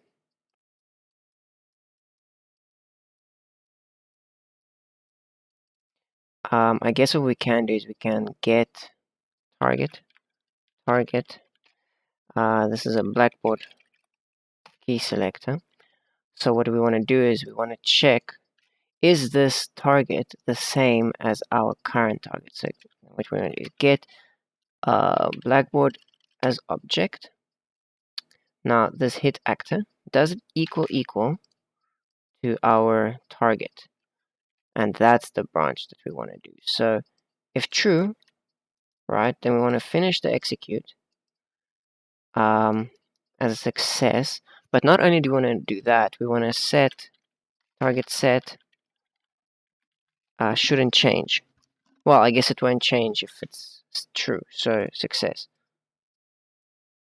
If it's false, however, we're going to execute target set. We're going to set bool and say false. We no longer have a target in our sight, and it will finish execute. Well, I guess like that is also fine. So there we go. That's what that does. Grab that, pull this a little bit closer, save. This goes there, this can go over there, this can go over there for now because laziness and reasons. Actually, fucking fix it now. Add hit, split this, hit actor.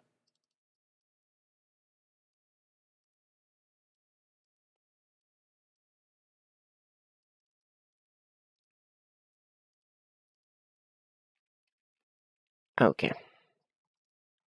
So, here he has the target. Now he doesn't have a target anymore. Does he?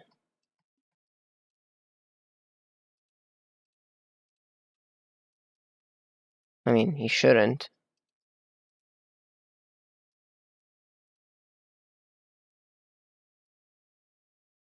Trying to move.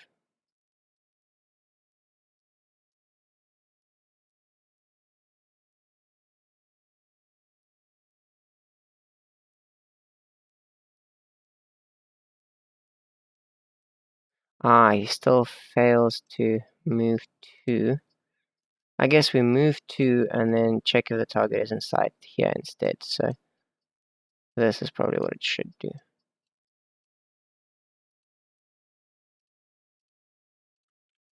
So go like this, boom. Okay, we're no longer there. This means we're no longer in sight.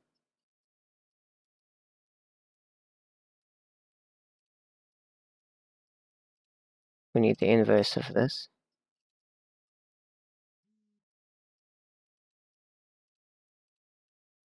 Because that just cancels itself out.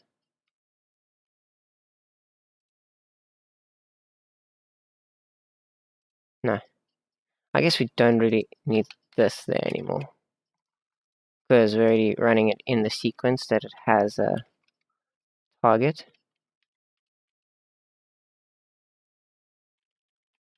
Okay. So it moves,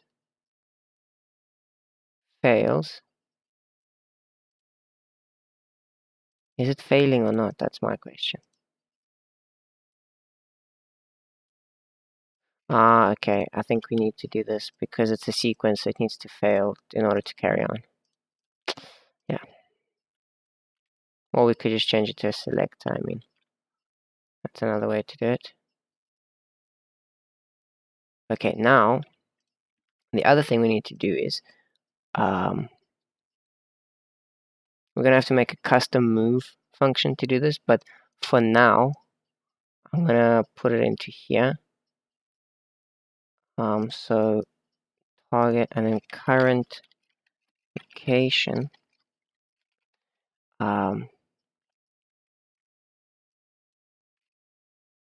Actually, also should probably check if this target location. Ah, yeah, that would help if we actually did this properly, wouldn't it? Sure, we have all this, but it doesn't do very much. Save.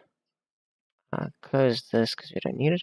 So then, what we also want to quickly do is probably set the current location. Set as vector. Set as a vector. We can actually do this in the beginning instead. So there we go. We set this as our current. This is our actor location. Great. So, boom. Okay, so now he sees us. He's not doing anything still. Keep on looking. So now the target is not set.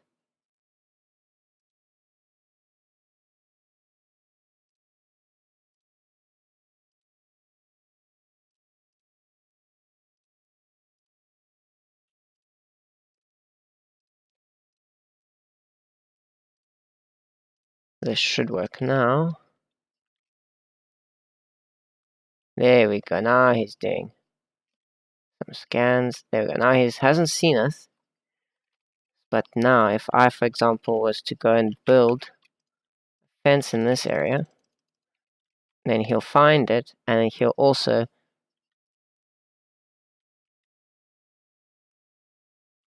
he's not able to move close enough to it, it seems. Oh no, because it's a you see, that's the thing. We need to see what kind of thing this is, because as we get closer, obviously we want to attack, right? So if the target is in sight, and you see, that's going to be fine, because then it will succeed to execute. But the thing is, this will only be for players. We need one for buildings, we need one for villagers, so we're basically going to replicate this node and edit it in accordance. So we can have check if target is in sight. We can have like a specific trigger. So target type, we can have like an enum, and then we can do a select on enum to do that set of code within this function. It's probably a good way to do it. So here, tasks, blueprint enum, and this is target type. Here we can have player. Well, here we'll have player.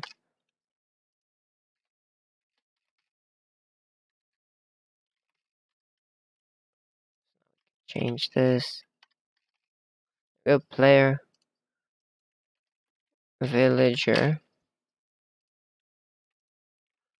village, and so on. We can add on to this as we need to, which allows us to basically do this. We create a target type, and this is our target type enum, and it's visible, and it's beautiful, and this is perfectly fine. Okay, so this,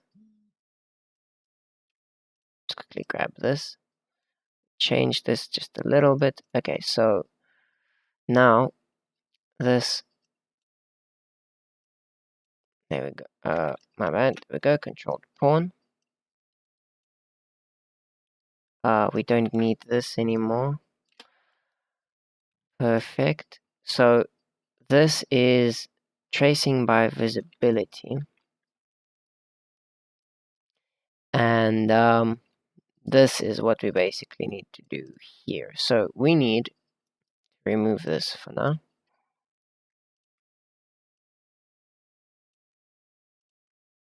I'm gonna grab all of this and just move it our way. So here we need a target type, and then we need a switch. So this lets us basically execute different types of code for different things.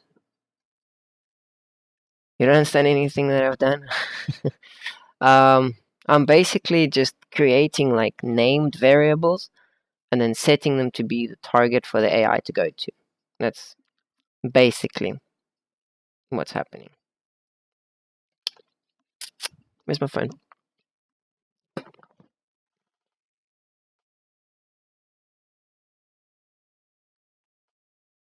Okay, let me just quickly check what people want.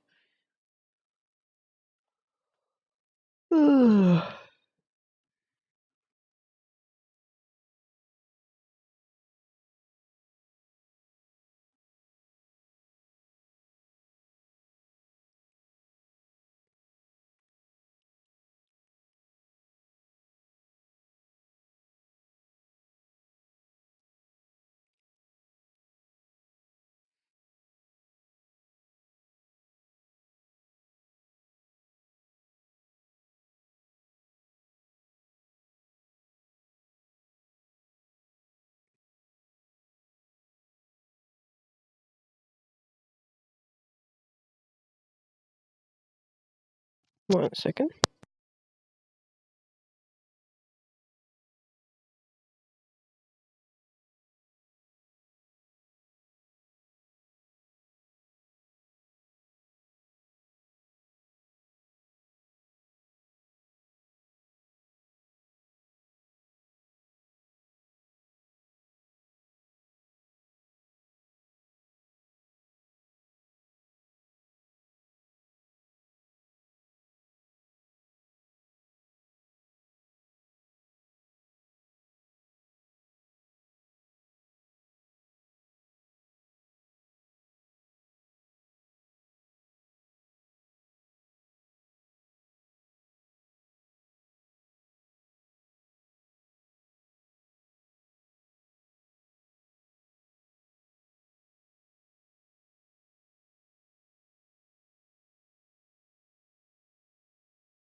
Alright, sorry about that.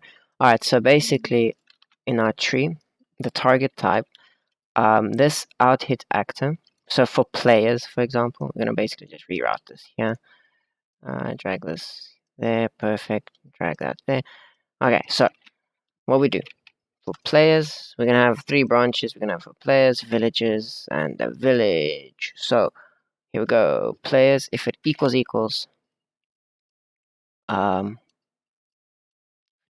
equals to our top down character.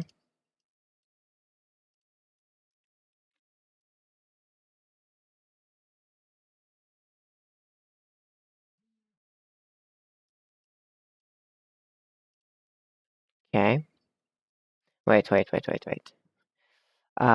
No. We need to get our target, get as object. So if this object equals to our player. Well, whatever it hits, right? So which it will probably. And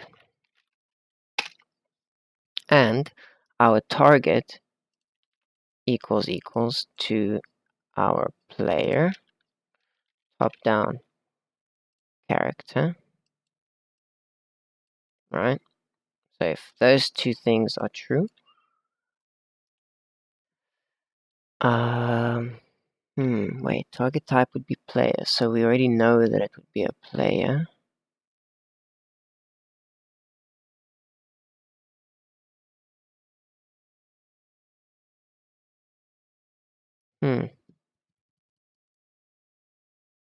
Okay, that's fine. So we'll just do this for now. So if that's true, then obviously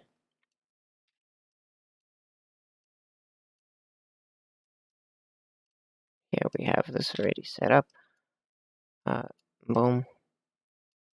So if true, we finish to execute. If false, we set that the target is no longer set.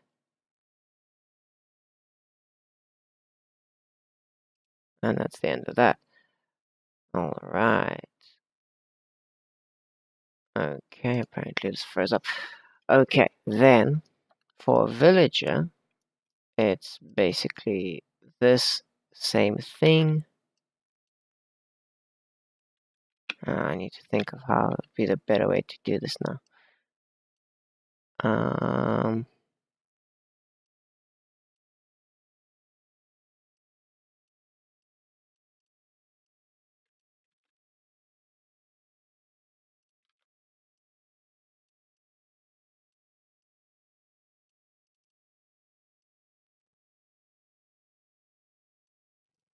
Okay, there we go.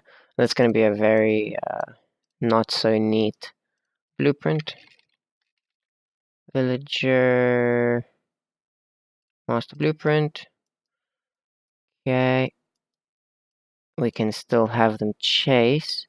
Basically, we're just doing this because we need to know that if our target type is a building, once we reach it, we're basically done with that execution. If village, though, actually we could just do this for a village straight off. We set it as that and fail it out. I think that should work. So here, let him have him find us. Okay, he's still finding me because I'm too slow. So here we go. 3, build a fence. I'm gonna build a fence there. Now he'll go to the fence. Oh yes, that's right, because man, I always forget this. So this is for players. So we're gonna basically have to do this 3 times. So that's for players, for that, and that's for something else. So this is for players, this is for villagers, and this is for village. Great. We actually could do this in a slightly different way, which I'll show you just now. Okay, so here we go. Player, he sees me, he's gonna see me again because I'm too slow. And I'm still too slow. Oh my goodness, I'm too slow. There we go, okay. So now I can build a torch in his area.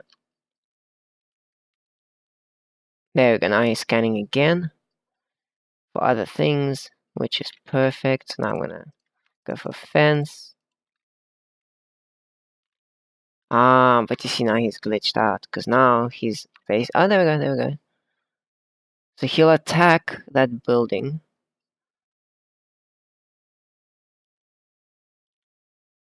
We could have him like attack the thing and destroy it. So let's quickly replicate that within our nest here. So what we do is we build a torch. There we go. Should escape from him. Okay, there it is. Now he's attacking the torch. He's just attacking the torch, and we need to. Oh, wait. Let's quickly do one more thing. I'm gonna build a fence here. Fence. Build a fence. Oh, okay. He switched it. Switch targets. Interesting.